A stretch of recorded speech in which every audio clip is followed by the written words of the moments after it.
In recent years, the world faced a serious chip shortage. Car factories stopped. Smartphones were delayed.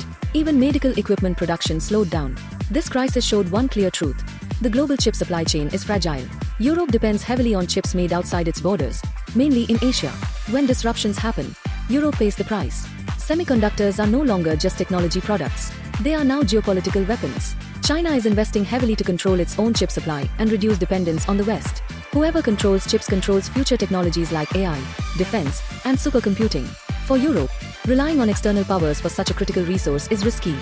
Today, Europe imports most advanced chips from Asia. If supply is disrupted by conflict, sanctions, or political tension, Europe's economy could suffer badly.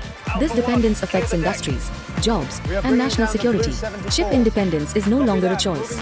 For Europe, it is becoming a necessity. To tackle this challenge, Europe launched the EU Chips Act.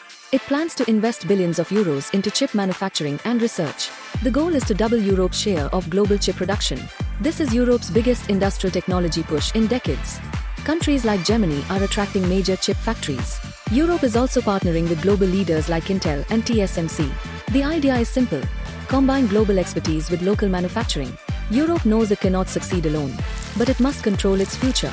Europe faces strong competition. Companies like TSMC, Samsung, and China's fast-growing chip industry are years ahead. Building fabs takes time, money, and patience. Europe's regulatory processes are also slower than China's centralized model. This makes the journey long and difficult. If successful, Europe's chip strategy could transform its economy. It would create jobs, boost innovation, and secure supply chains. Europe could also lead in ethical AI and responsible technology. In the long term, this could balance global tech power and reduce geopolitical risk. The chip war is real, and Europe is preparing for its future.